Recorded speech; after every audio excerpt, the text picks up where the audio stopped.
So, hi everyone. I know you're not expecting to see somebody else on the channel. That's okay. My name is Bolanle Enang. I am a family life enthusiast. I'm a knowledge creator and I absolutely love everything that has to do with the owner of this channel. Okay. So I'm going to welcome her. Can you give me drum rolls, people? Ladies and gentlemen, welcome Dr. Judith Ojo-Aromokudu. Architect, housing specialist, mother, wife, gorgeousness, author. So, you're welcome. How you feeling having me introduce you? It's always so nice to sit with you, Bolanle. I remember the first one we did. I did that in my garage. It's during COVID. We must have been stage 4 so at the time. And it was like, let's do this. Okay, let's do it. So that's also there. You must visit her channel and see that recording. Okay. So, I know that you and your team have done an amazing job with this channel. Yeah. It's been beautiful. Shout out to your brand manager, your content creator. Brand Maybe. Okay, Brand Maybe people. Go check her out. Brand Maybe. Okay. So I think that the world needs to hear a bit more of your wisdom. And I'm glad that you've allowed me to come here and do a very quick interview. We're going to do like a drive-through. Like when you go to McDonald's, it's a drive-through. Okay. If you want to sit down for the 3-4 course meal, it's also coming. But this one is a drive-through. Are you ready? Yeah. Okay. Awesome. First time I interviewed you, I remember that it was on a series that I was doing on wise parenting. Wise parenting. Yeah. And I recall that in that episode, this must have been about 5 years ago now. Look at that. 2019, actually. 2019, 2020. 2020, during COVID. Yes. Yeah. I remember that I was very curious about parenting young adults. So that's what we were talking about today. I just want to go a bit, just get your reflections a bit more about parenting, about life. For you as an accomplished lady, a young mother, what is the one advice that if that's all you could ever tell me that you'll say to me? One. About parenting young children. Yes. One thing. I put out the spot. Okay, give me a series of stuff. What would you say to me? So the one thing, I think you need to get especially as a career girl, or a career woman, I think you need to have your priorities right. Priorities at that stage become the building block to what you would do or how you would lay your bed. I mean, they say how you lay your bed is how you lie on it. So how do you lay the bed and how do you set that up so that in the future you're actually comfortable being there? If you don't, like if you do put the cart before the horse, you still have to go back and get the cart in the right position. So do what you have to do. And you've always told me, Auntie always says this, there's time for everything.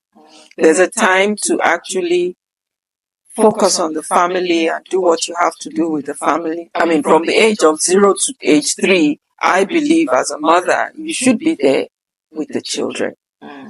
Set them on the right path so that after that, there is some toll, the foundation has been set right. And when you do that, you find that it's easier. Not that it's easy, it becomes easier. But if that has not been done at the right time, you would be dealing with things, back and forth. It's like, but I thought I've sorted this out. But you haven't, and so you have to go back and do it again. So I strongly believe that there is time for everything. And I think I've said it once on this channel. There's time to go and there's time to stay. There's a time to be at peace and just take on your own role. Do your part in the family, do your part for your children. Once you've done that, you have laid the foundation and you can move on. Thank you for that. Thank you for your answer. For me, it's also interesting that we talk a lot about for the children. And I find that a lot of times people neglect their partners. In the bid of we're raising children, we're building a family. I love what you said about priorities. How does a woman also prioritize her husband?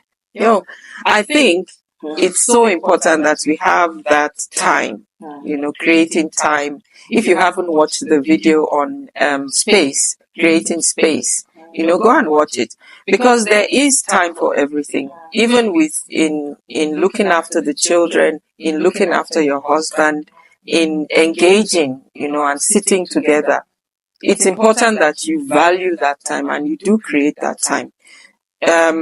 Remember, the kids are watching, right? They are watching how you engage or how you don't engage, and that would impact on how you go forward. I remember there was some years back, I'm not sure if it still happens now, there was the idols, the South African idols. And I remember it was on a Sunday evening, so it was always like, let's go and watch the idols, and we'll sit together and watch it.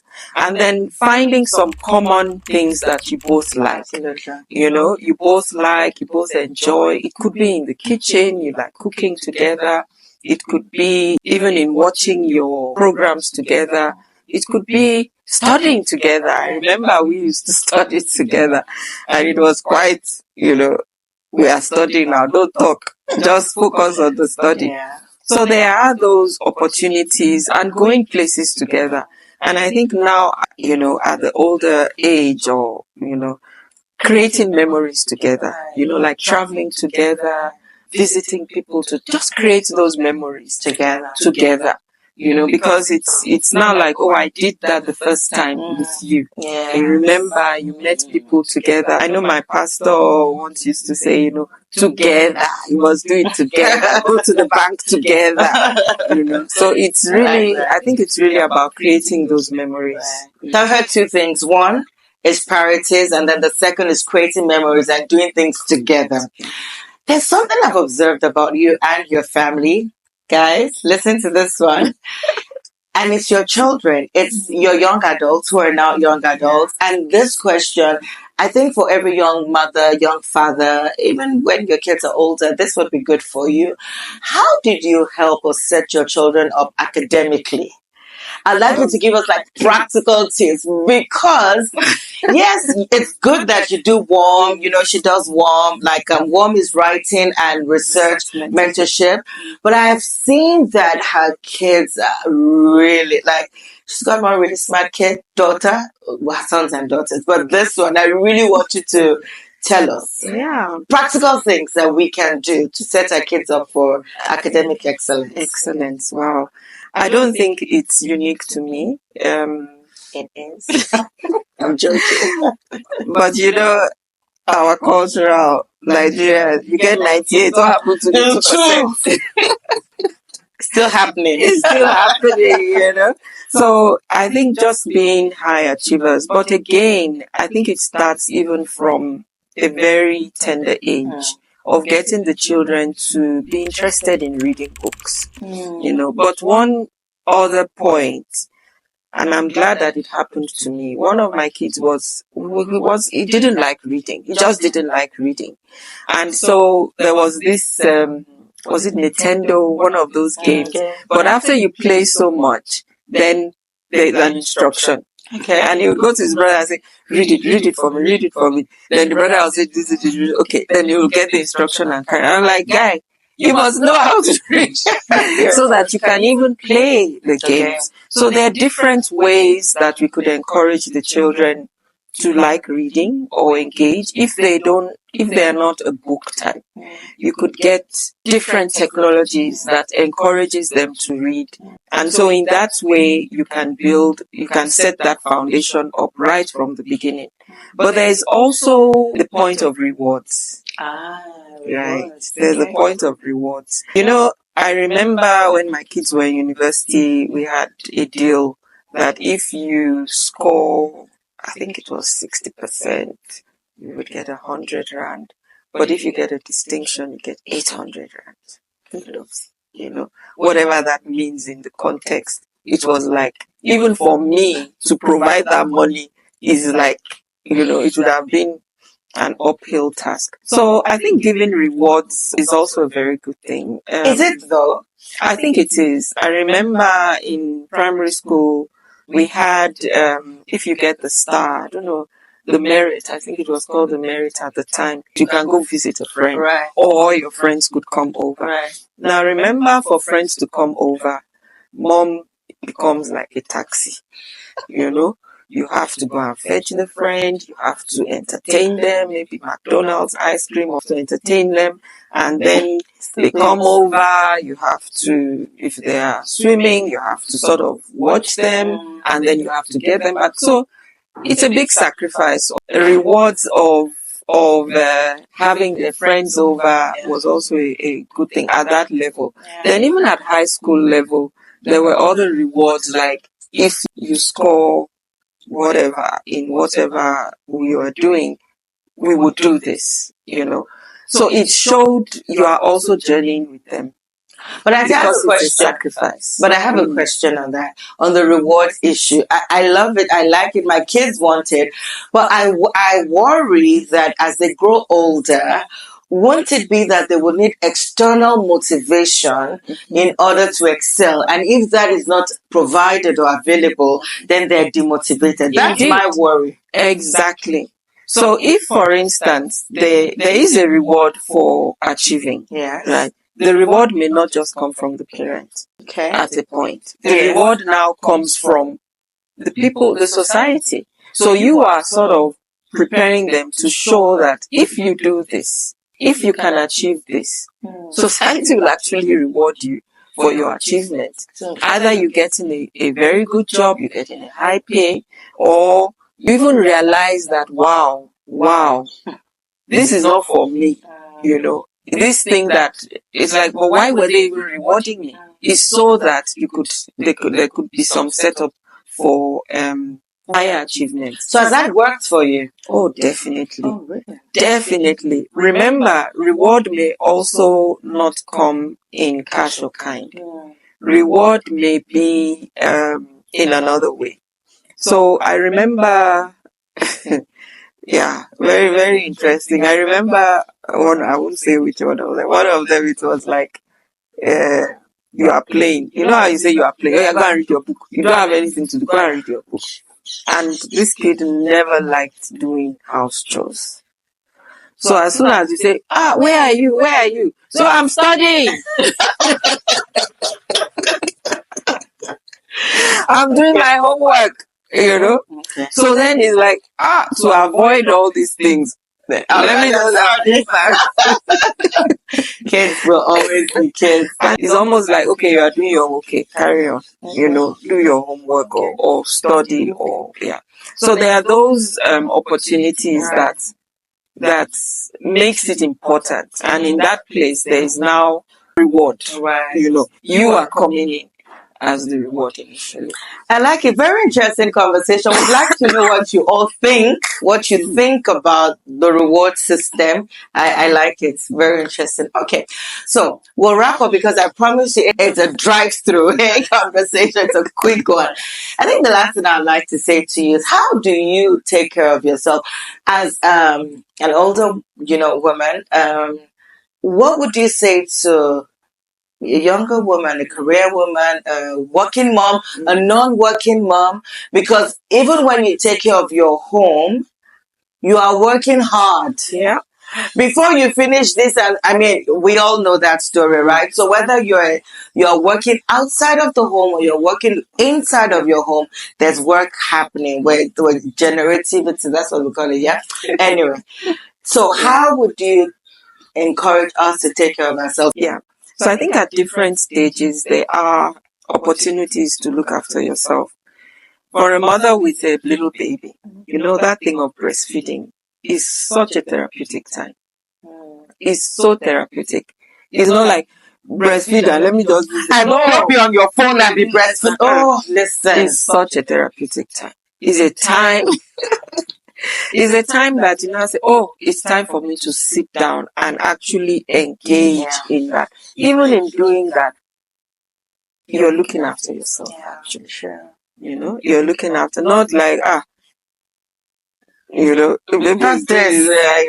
that eye contact means so much. And the child may just be trying to tell you something. Yeah, the attachment also is forming in those interactions. And I guess if you don't pay attention, they will even bite you. Look at me. Look at me. Mommy, what's wrong with you? So that's at that point. And then even as a young mother. Sorry, Auntie, to interrupt you. So what you're saying is that be present in that activity, that in itself feeds you as a woman or a mother in that situation. My second point then is when you are breastfeeding, let's say you're even able to do it or you're not, don't be on your phone. Honestly, I'm telling you, millennials, there's something about that letting down and that connection. And I think that's what you're talking about when you say like it's therapeutic. I think there's a bonding that sometimes we miss because we're watching TV or we're multitasking. Yeah. And I recall sometimes you actually need like that's wisdom of the older woman. I had the blessing of having my auntie. Shout out to Auntie Fumi. And Fumi was with me. She's a pediatric doctor, and he was like, no, she would massage my breast with hot water. She would give me something warm to drink. And then it's like, just sit down. What do you want? You know, you really do need that support. You know, and then just be there. And at a point, there is that letting down. You know, that it happens. And it's a connection. It is a deep connection that would happen. So for those who are struggling either for medical reasons, we love you. We're rooting for you. You got this. But listen, have some warm water. I think taking care of yourself is really important. You know, it's really important. And what does it really mean? In so many ways, you could neglect yourself, neglect your health, neglect your beauty, neglect your hair, tell me about neglect everything that concerns you. But somehow you need to create that space where you do look after yourself. You know, the Bible says, love your neighbor as who? Yourself. As yourself, you know. So even what you eat, try and eat well.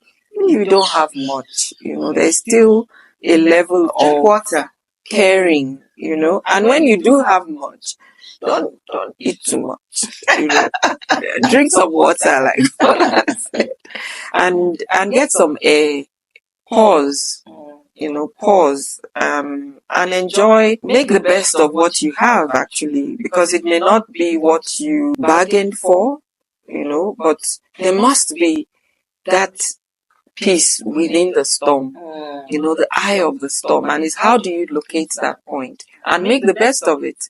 We spoke some time back about preparing for war in time of peace, you know, so even in that time, like you are moving forward, prepare, you know, read your Bible, read books, read about people that you think can impact your life, both men and women. And then you then look after your mind. You know, I spoke before about taking control of your thoughts that are not going to build you up. It's like a garden, you know, things that are going to just drop there and grow horrible things. Uproot them. Physically uproot them. Say this thing, I don't want it, and throw it away.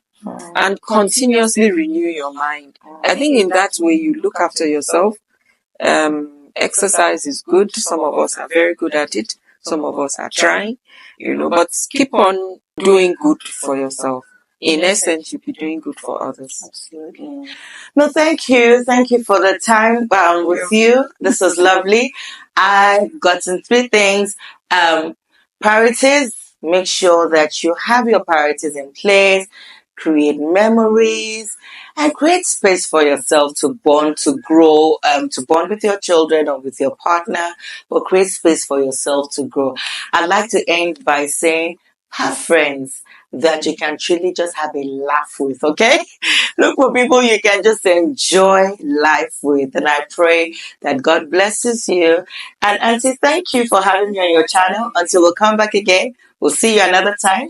Thanks for being here, Bolanle. Like and tune in again. Thank you all. Share, subscribe. Okay, yeah, share. Yeah. Share. Okay. Bye.